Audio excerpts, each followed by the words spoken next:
What peeps? This is Marvipan. Welcome back to It Moves. It's very moving.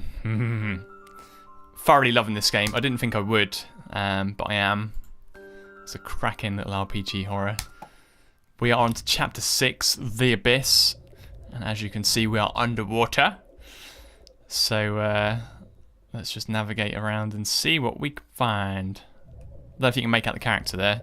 Kind of in the centre of the screen behind the seaweed. A little bit difficult to spot maybe, but he is there. Okay, we're going left. And then down. Okay, I keep going left. Cool, so I wonder what horrors are going to be in the depth of the sea for us to conquer this time. Who would have thought that we'd be underwater, huh? 1 minute we're in our bed, next minute we are underwater. Dark fishy tunnels. Hey, whoa, what the hell?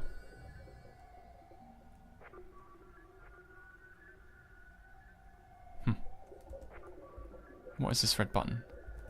Is it a button? No. Okay, I guess we just go. Hey, whoa, whoa, whoa! There's a person right at the bottom going, what the fuck? Was that? It looked like his dad. Our character's dad. What the fuck? Oh, hey, whoa, whoa, whoa. Drain water and remove diving gear. Yes, please.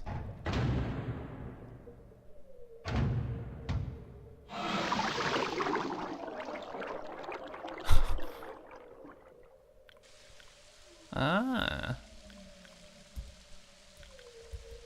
Okay, that's quite cool. I like that. Alright, we'll carry on going down, see...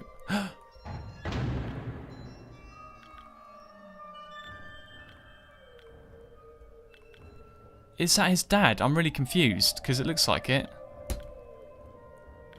Read logbook, yes. Ugh. Captain Theodore Fielding, September the 2nd, 2007. One of my biggest fears is the deep water. Ironic when you consider the fact that I'm now working on a mining station thousands of feet underwater in the Marinia Trench. I've always wondered why I was afraid, and reached a simple conclusion. The true fear presented here is actually going down beneath the surface into the depths. It's a combination of all our most common fears. Fear of the dark. When you're at the bottom of a body of water, you can't see anything. It's pitch black. Have you ever tried to swim as far down in a lake as you can? It gets really dark and really cold. Fast. But even that's nothing compared to the deepest point on the entire crust of the Earth, located at the bottom of the Pacific Ocean. The Marinia Trench, which is 38,000 plus feet. If you put Mount Everest at the bottom of the trench, the top of the mountain would still be over a mile below the surface of the ocean. Funky, did not know that. Everything below you is complete darkness, and this definitely plays into our collective fear of the dark. Fear of suffocating, that's another fear we've got. Have you ever gotten to the point where you swam down too far in the swimming pool and you seriously considered the fact that you might not be able to make it back to the top before you run out of breath? Okay, blah blah blah blah blah, that pretty much sums it up. 3. Fear of the unknown. There are over 1 million species of creature in the ocean, and scientists estimate there are an additional 9 million species yet to be discovered. That means we only even know what 11% of the creatures in the ocean are. Okay, the next fear. Fear of flying insects.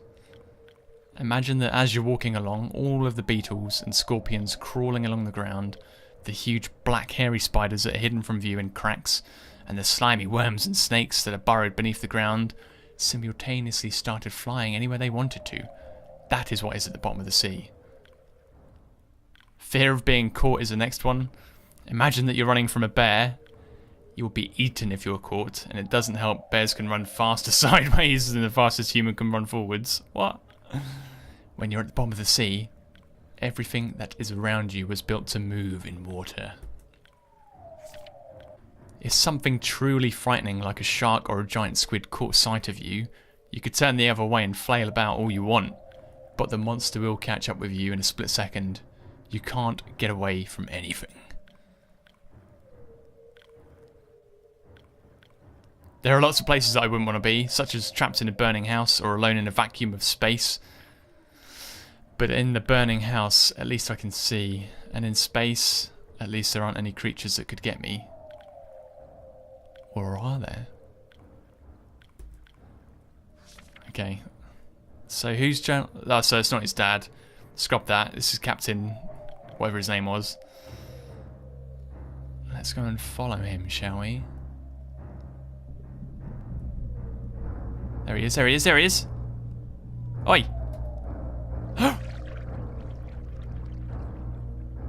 What? What did I just do?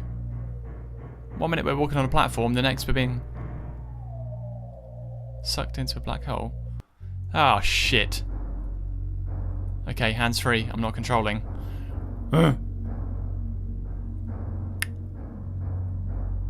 What's going on?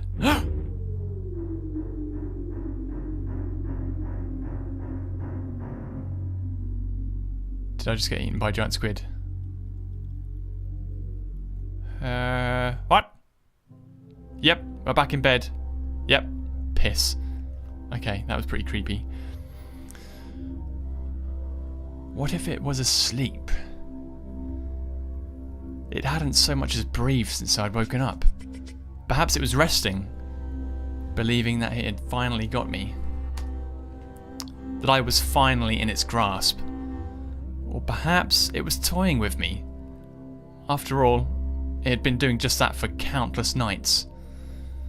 And now, with me under it, pinned against my mattress with no mother to protect me, maybe it was holding off. Savouring its victory until the last possible moment. Like a wild animal savouring its prey. I tried to breathe as shallowly as possible, and mustering every ounce of courage I could. I reached over slowly with my right hand and began to peel the blanket off me. What I found under those covers almost stopped my heart. I did not see it, but as my hand moved the blanket, it brushed against something. Something smooth and cold. Something which felt unmistakably like a gaunt hand. I held my breath in terror as I was sure it must have known I was awake. Nothing. It did not stir. It felt dead. After a few moments, I placed my hand carefully further down the blanket and felt a thin, poorly formed forearm. My confidence and almost twisted sense of curiosity grew as I moved down further to a disproportionately larger bicep muscle. What? The arm was outstretched, lying across my chest, with the hand resting on my left shoulder, as if it had grabbed me in my sleep.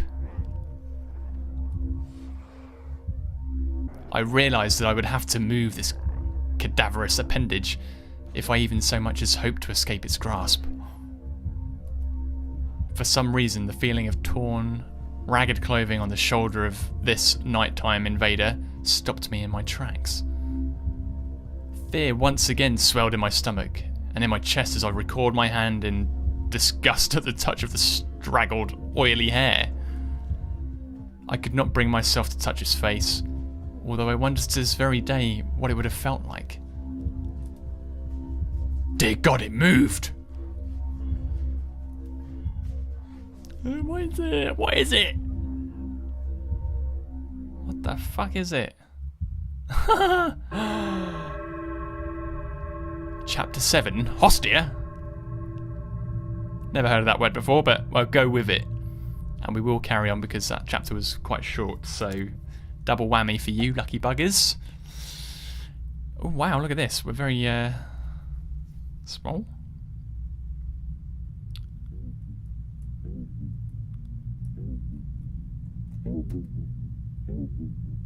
Okay, run! I don't like that noise. What the fuck? What is this? Oh, wow, whoa, whoa. We can go up. We have just entered a pile of flesh. Floating eyeballs. Oh, why am I just entering every freaking dark hole that I can... The hell?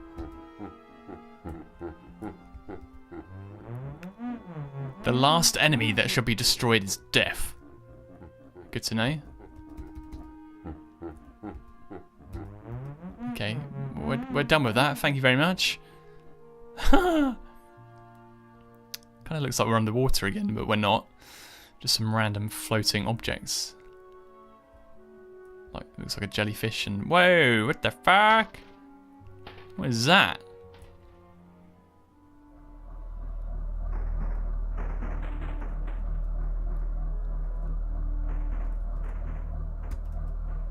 You can see, like, on the top of that...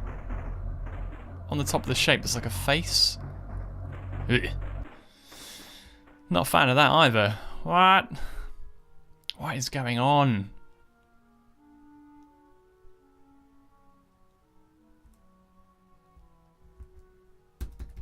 Uh-huh. That looks beautiful. Ooh. Whoa! Uh-oh.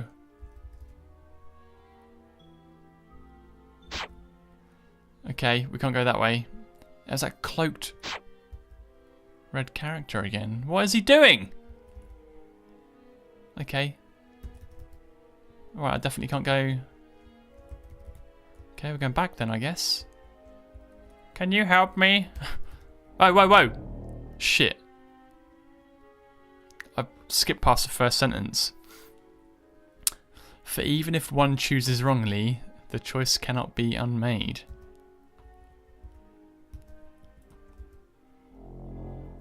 And having once chosen, never to seek to return to the crossroads of that decision. Ah, okay. That was the first sentence. I've done that fucking ass about face, didn't I? At a crossroads in life, what does one do? Stand at the crossroads if you will, but if you'll not choose, I'll move on without you. Okay. Oh, alright, we'll just go back, fuck it. Because we can't do anything else.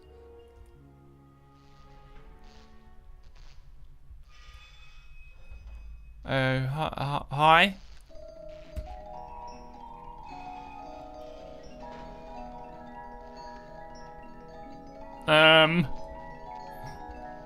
Yeah. Whoa! Okay. Okay, I can't get out of here. Talk to me. Come on. Ah, what is it? What? I can't do anything. I'm just waiting to be taken.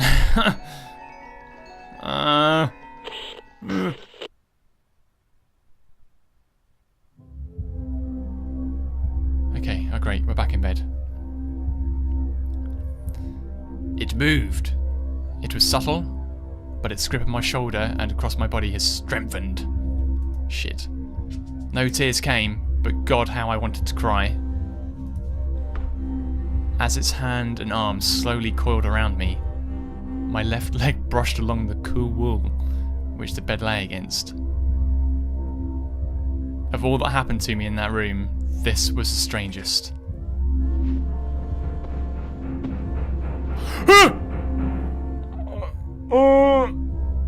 I realised that this clutching, rancid thing, which drew great delight from violating a young boy's bed, was not entirely on top of me.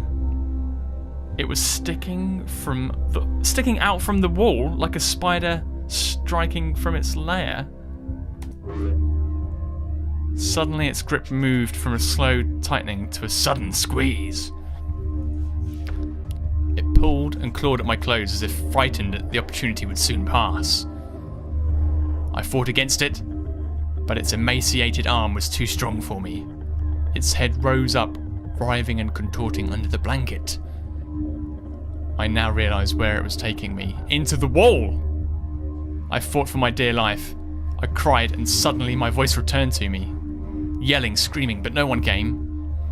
Then I realised why it was so eager to suddenly strike. Why this thing had to have me now. Through my window, that window which seemed to represent so much malice from outside,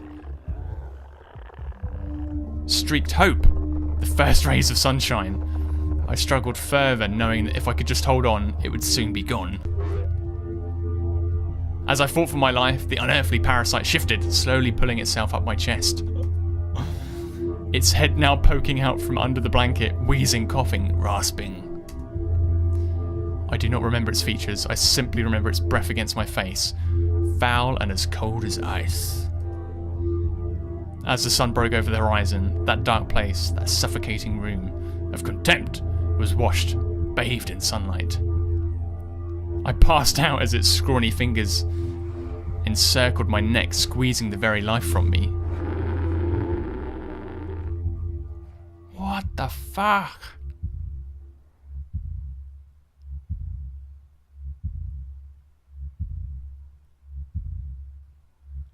I awoke to my father offering to make me some breakfast. A wonderful sight indeed. I had survived the most horrible experience of my life until then, and now. I moved the bed away from the wall, leaving behind the furniture I believed would stop that thing from taking a bed. Little did I think it would try to take mine and me. Weeks passed without incident, yet on one cold, frostbitten night, I awoke to the sound of furniture where the bunk beds used to be, vibrating violently. I lay there, sure I could hear a distant wheezing coming from deep within the wall, finally fading into the distance. The following year I was given a larger room on the other side of the house, and my parents took that room as their bedroom. They said they didn't need a large room, just one big enough for a bed and a few things. They lasted 10 days. We moved on the 11th.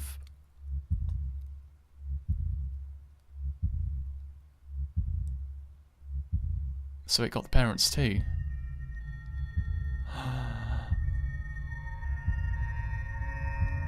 It moves. That is it. We're done. Okay, well that was a really, really cool game.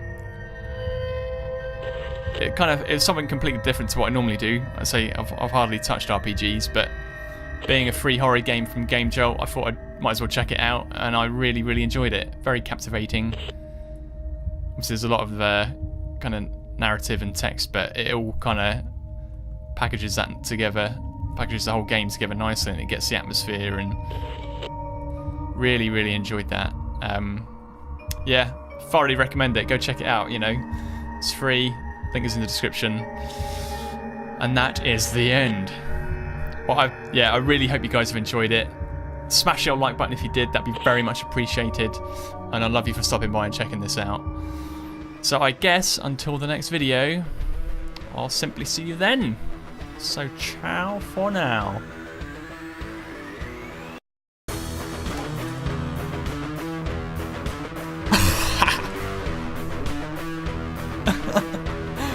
Two minutes to survive. I think they'll all be dead by the time that 2 minutes ends because they'll be hitting so much stuff.